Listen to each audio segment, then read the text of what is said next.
Episode 132. You don't want me, huh? Serena felt her chin was about to be crushed. It hurt a lot, but she had completely forgotten how she should react.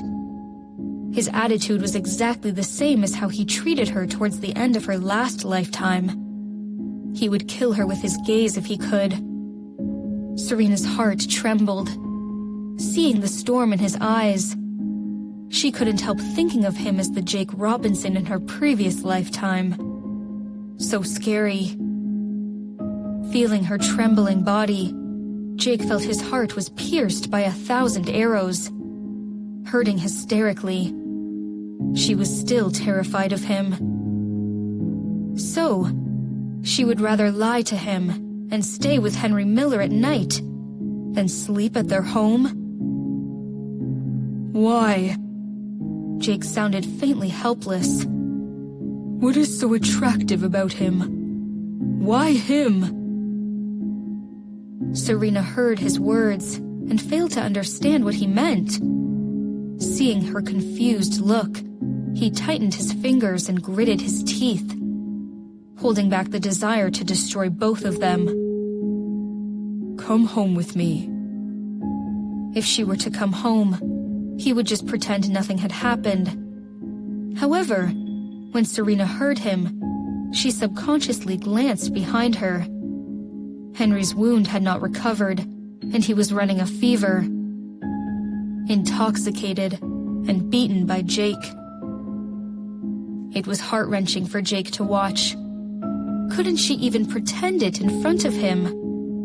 Were her affection and passion all fake? Or did she like them both and want them both? Jake raged. All his senses had disappeared. He flung his arm out and pulled Serena up, growling, "Come with me." Serena struggled and cried, "Wait a second! Henry is injured and has a fever!" Jake tightened his grip. What should he do? He wanted to choke Henry to death, so that she could focus on himself instead. However, he could not.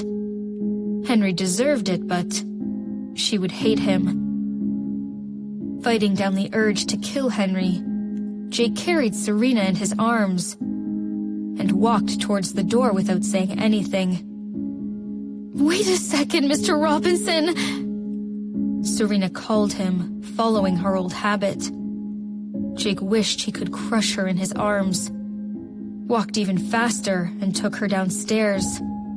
Serena panicked and exclaimed, "If we go now, he'll die! In order to save me, he—" "Shut up!" Jake put Serena on the back seat, locked the door, and sat in the driver's seat himself. "Jake!" Serena yelled at him, seething with rage. "What did you just call me?" Jake eventually could not stand it anymore, approached her abruptly, pushing her shoulders against the seat. She had always called Henry intimately Henry, while to her, Jake was always the distant Mr. Robinson. The distinction clearly showed how she viewed the two men. But he was her husband. Before she spoke, Serena heard his cruel tone. "It seems that you're still confused who I am to you." With that said, under Serena's scared gaze, he grabbed her collar and ripped her dress apart. Serena let out a scream, covering her body subconsciously. However, he was so much stronger than her. Holding her hands down, he pushed her against the seat. He felt like a giant, and there was no way for her to fight him back. His rage almost consumed her. Panicking, Serena wanted to resist. But the more she struggled, the more Jake wanted to power her down. Holding her in place, Jake's moves were more and more wild and out of control. He deepened his kiss, ravenous and violent. She had no idea whether the blood she was tasting was his or hers. She felt like he wanted to destroy her, and was terrified by the sight of Jake that she had never seen before. He had a bad temper. She had seen him upset before. She could run away when he yelled at her, ignored her, or even scolded her. But why did he have to do this to her? Serena did not know what to do. All her bones were ready to give up under his weight. It hurt so much, but it was nothing compared to how her heart hurt. Bursting into tears, Serena's resistance got weaker and weaker. She started to sob profusely. Jake released her and asked coldly, "You don't want me, huh?" He sounded full of contempt and mockery, his tone as sharp as daggers, breaking her heart. The Mr. Robinson in her memory was back. Sadness quickly built up in her heart. Serena cried out loud. No! She did not want to see Jake like this. This Jake Robinson was terrifying. Jake heard her, his eyes as cold as snow. He yanked her up and spread her legs with his thighs. Pinching her cheek, he growled, "No? What don't you want?" Serena stopped sobbing and shook her head, gritting her teeth. "You don't want me, right?" Jake sounded frustrated. "You don't want me, but a different man." His voice became lower and lower. Serena looked at him wide-eyed, her heart empty. He sounded distant. "Don't you think you're too cruel, Serena?" His moves did not stop as he seized her with his deep gaze. His eyes were gorgeous as always, but they looked so distant at this time. Serena was scared and wanted to run.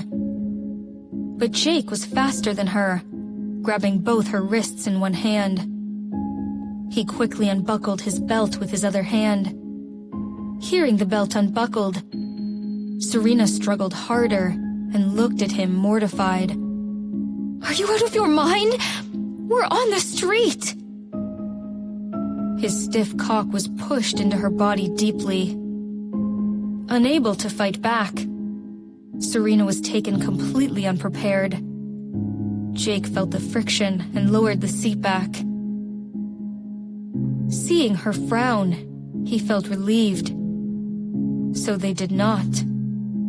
Serena struggled harder and shouted, "It hurts! Get out!" Jake felt much better knowing that she and Henry Miller had had sex, whispering, "Relax." Serena cried and cursed, "Jake, you asshole!" Jake heard that, and the tenderness was gone. With a hard thrust, he sneered, "So how did Henry Miller do it? Like this? Or this?"